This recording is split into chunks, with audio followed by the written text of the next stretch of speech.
Welcome to People, Places, and Politics. I'm Patty Milne. Before we begin the show this evening, I would like to take a moment to remember and to honor Dave Moss, who unexpectedly passed away on December 28th. Dave was a very well-known, very well-respected community leader and someone who dug into everything he did. He was tremendously dedicated to all the things he was involved in and many that he created himself. He was a friend to so many people and a mentor to me, going way back when. Among the numerous boards and commissions and all the projects he was involved in and the efforts that he undertook, he also was the president of the board of CCTV right here. And so I know he's going to be tremendously missed by this entire community and even farther than that. And so I would like to ask you to keep his wife Pat, Patricia, and the family in your thoughts and prayers. And I'd like to take just a moment of silence to remember Dave.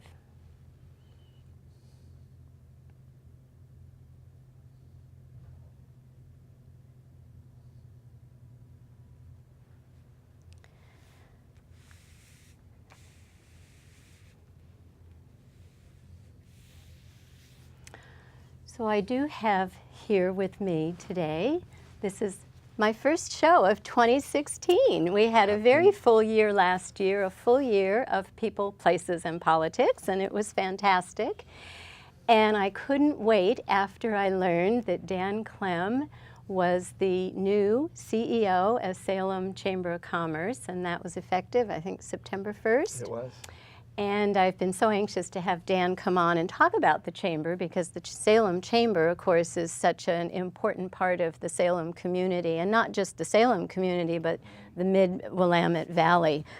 And before we get talking about some of the things that are on your plate, I'd like to introduce the audience to you. Not that most people probably don't already know you, but Dan has extensive experience that includes state, local legislative affairs, small business administration, economic development projects and membership, and association management. You were a city councilor, Salem, Salem City Councilor for 10 years, just finishing up in 2014. Mm-hmm. You were the director of the Oregon Department of Aviation. We worked on issues there. I did. And most recently, Dan was the Legislative Affairs Coordinator for the Oregon State Chamber of Commerce. So again, welcome. And we will get into some of these areas that you're going to be working on and pursuing and leading and working in the community with. But before we talk about some of those, let's remind the audience of the impact and what the Salem Chamber of Commerce does and the size of the chamber. It's big. It's a big Salem entity. Well, Patty, thank you, and thank you for having me on the show. Your first show of 2016 and my first TV appearance in 2016, so I feel very welcome and very pleased to be working with you again. Your many years of service were part of my mentoring, along with the great, giant, silent, but powerful Dave Moss. Dave's agenda really was the public, so I thought I'd just add that. But great respect for many of the community volunteers and your work as well. So thank you for having me on the show. I think that the Salem Chambers really, our delivery in the community is really about making it a better community. And that means people working. That means qualified and trained employees, employees who have something to look forward to in terms of professional development, but in fact raising their families, staying here, living here, spending their money, playing here. And so the Chamber is part of a number of efforts over the years of developing leaders, but really providing a place to develop leaders and to teach folks what the Salem community is about. So while I'm the CEO, I'm also enrolled in Leadership Salem as a student. Good. And really, it's been an eye-opener. It's absolutely the connecting place and the leadership development place for people who have a passion in the community. So I want to underscore that while the chamber is a good-sized chamber, over 1,230 members, it's a little bit large for a community this size as chambers are compared, but I think it also extends well beyond our businesses and our employees. And our recent launch 5 years ago, really, of the Inspire Foundation has allowed us to provide and extend an appreciation for the community and developing leaders in our youth as well, with our many programs and in partnership with the school district. The Career Tech Education Center on Portland Road is one of those, but there are many. So I'm learning more and more about really where I live and how to be effective and how to make a difference. And so just a couple of facts and figures. The Salem Chamber, 63% of our members have 10 or fewer employees. Wow. So I want to underscore that we are not only the main supporter for jobs and creating economic vitality throughout the Salem-Keizer area, but in fact really engaged in helping new businesses, businesses locate here, attracting businesses, but really paying attention to quality of life in this area, simply because of many of the young professionals, medical professionals, as well as new businesses, breweries, new kinds of enterprises that are cropping up. We want to be on the leading edge of saying that Salem is the most business-friendly city in the state of Oregon, and we're out to prove that. I've inherited a tremendous legacy Yes, from, you did. from the dynamic and powerful Jason Brandt, who was mentored and loved and was driven toward excellence by a man whose legacy still continues in the Salem Chamber and throughout the community, Mike McLaren. Yes. So I will tell you that the Chamber's power, if you will, doesn't exist in its size, but really in the amount of volunteers, the amount of activities that we sponsor throughout the community. If you have a passion to serve others, There's a place for you at the Chamber. Salem Chamber will help you have the tools necessary and help you find the pathways to serving the community. So we're connected, many of our members are nonprofits. Many of our members are local small businesses, but as well some of the larger companies. I will tell you, we've launched really understanding what being local is all about. Our Buy in the Mid-Valley program is expanding tremendously in partnership with MAPS Credit Union, and we are really emphasizing what it means to shop local but live local and recreate locally. And we are paying attention to a lot of things that are important to the community. The recent, or at least the previous bond measures for streets and bridges, for Chemeketa, for the school district, and for fire stations, those are all important. And as we look at this next year being a landmark year for our region, the development, the funding, and the location of a new police department. Yes. City Hall was completed in 1972. The police department is occupying, essentially, they're operating in shifts using their desks and the equipment. And so this next year will be a very busy year for us. But we are if you want to get something done that benefits the community, we're taking the lead on however City Council makes those decisions about where and how much. We will be supporting bond measure to continue to improve the public safety aspect that we enjoy here in Salem, and that is improving our community policing as well as the safety of those that work in City Hall. It's in dire need of seismic upgrade. So yes, they really work out in nothing more than a glorified closet. It's really not a good situation. Right. Yeah. So that's important. Having a well-supported police department. When companies are looking at locating here, or businesses want to feel safe and shoppers feel safe, it's important to have the right size of good public safety and the ability to continue to show that we really want our downtown supported. So you will see the Salem Chamber becoming more active in discussions about redeveloping downtown, promoting events downtown. So while we've led the way in many efforts in the past, this next year promises to be a year that we continue to advocate for local. Good.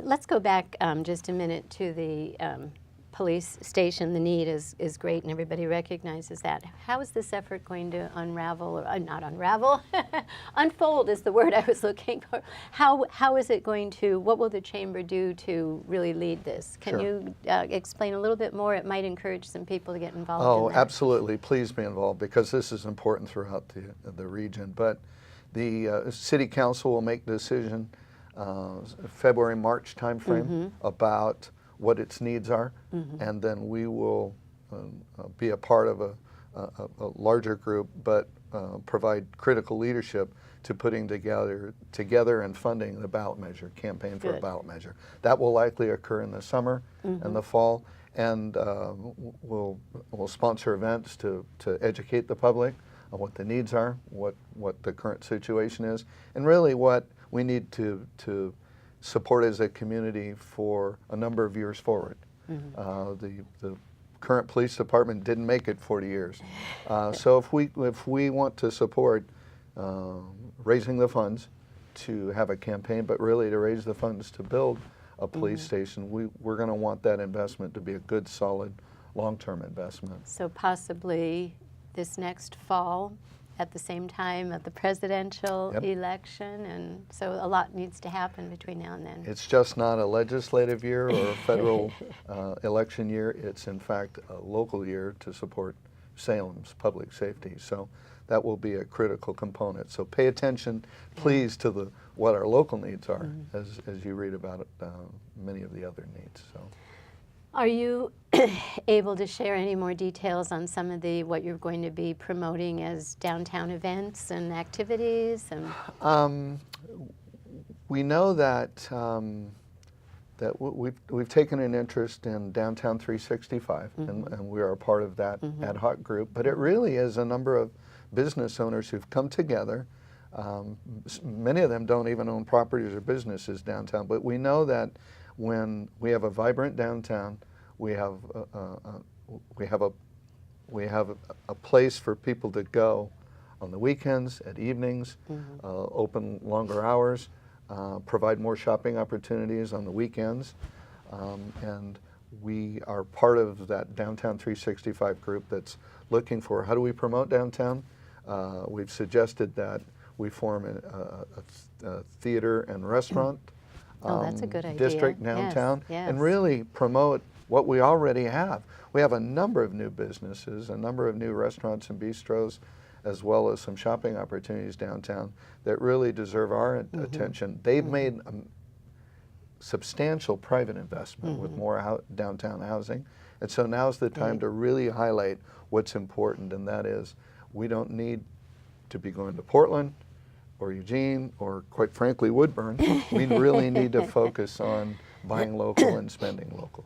So not too much more in detail, Patty. Okay. But, well, that's very helpful. Important to the Chamber, the redevelopment of the downtown properties that have been vacant. I will tell you, a number of reasons have caused that for the past couple of years, even when I was on City Council. But now's the time to advocate for the redevelopment. As the convention center is paid off from urban renewal funds in 2018, we should be planning now for what we want to see 5 to 10 years from now.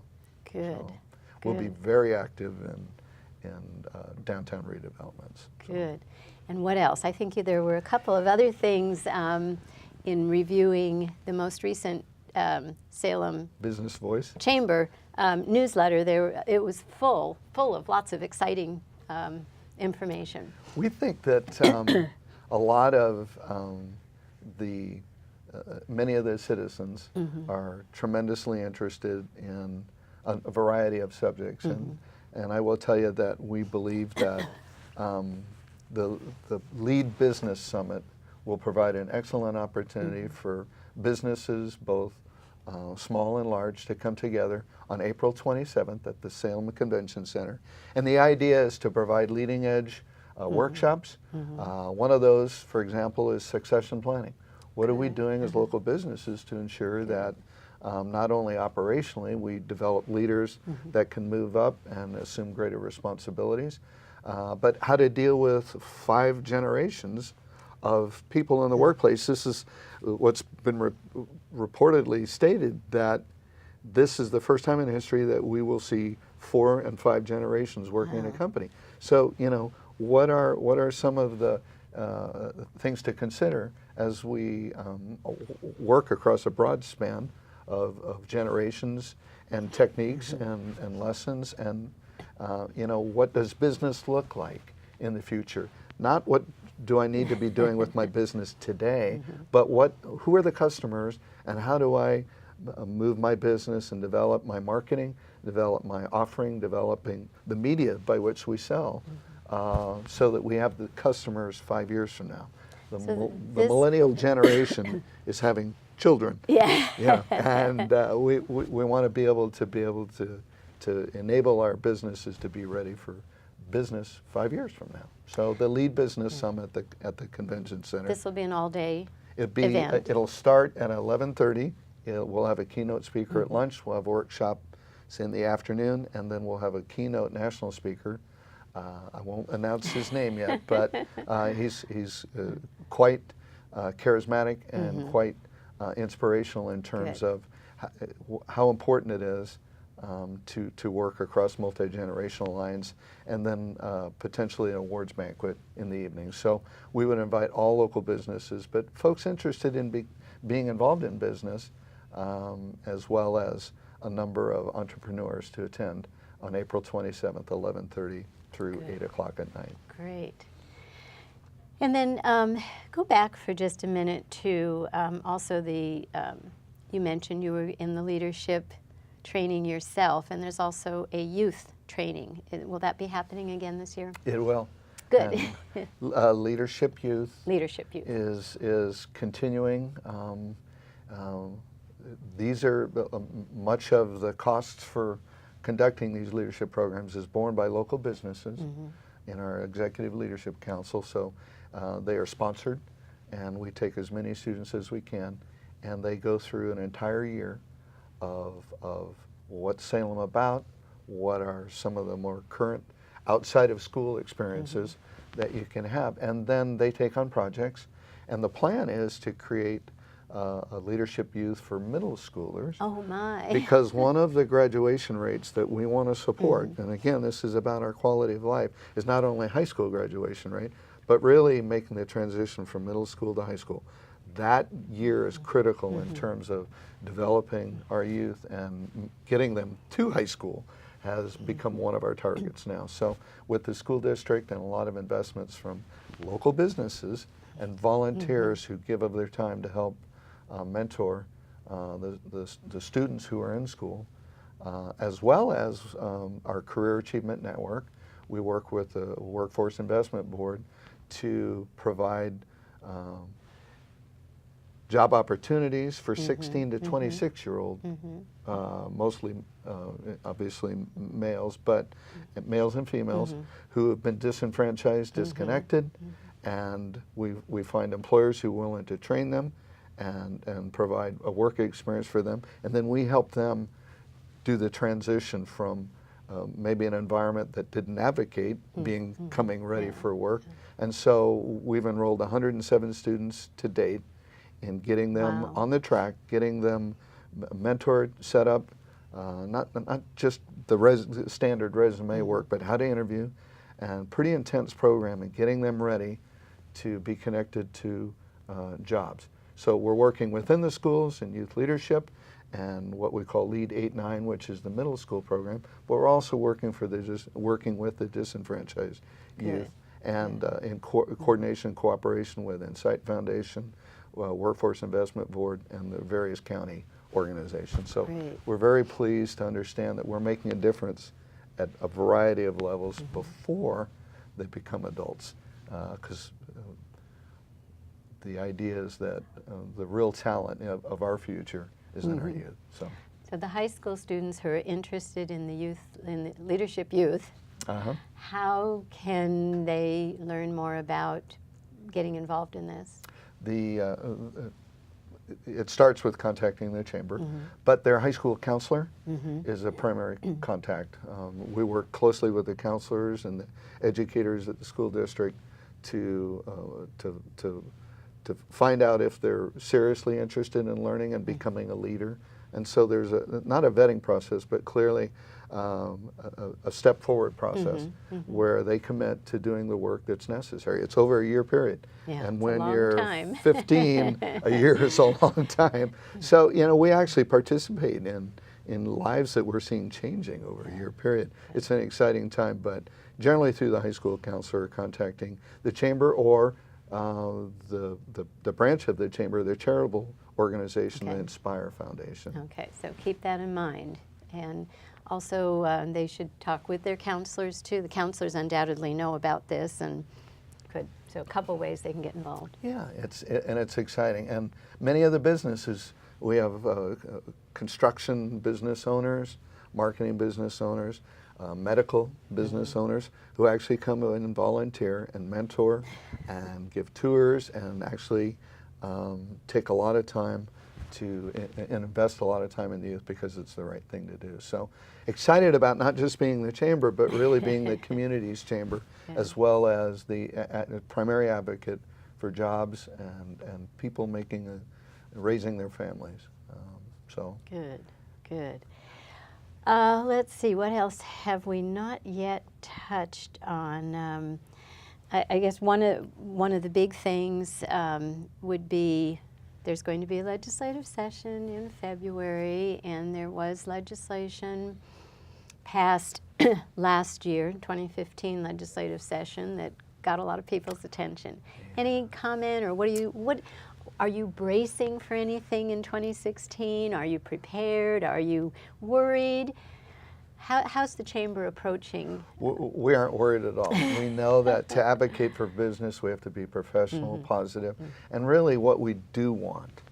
And so not looking backwards so much, but looking forward in terms of now that mandatory paid sick leave is a part of the law, it's unclear as the state is implemented as to how it affects agriculture, how it affects a number of businesses. So we're asking them to pause and not create any more legislation that's harmful to small business. It was tough weathering the recession. Now we're weathering legislation. Yes. And most of the businesses provide good benefits, but the last year's legislation made a number of areas unclear. One is mandatory paid sick leave.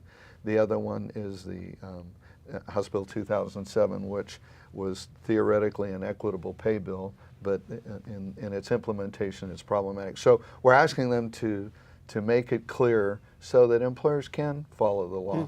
It does increase costs, so we have to remember that when we go pay higher prices, or in fact we can't extend all the benefits to the employees that we'd like to, we need to remember that there's a subliminal war on jobs. And so I can't shy away from that comment. There's a belief that businesses can assume the costs. And we've seen a number of small businesses, as they weathered the recession, they wanted to be able to do more than they could. So please continue to support your local business.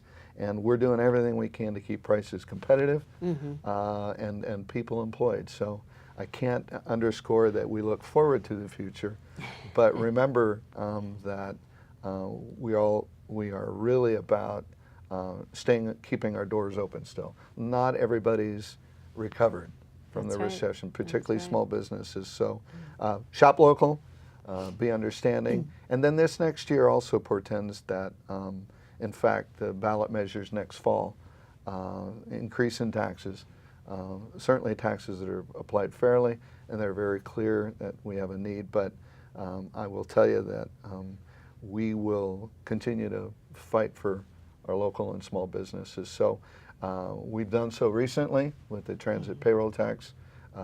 If you thought that was an aggressive campaign, we're going to continue to, just wait.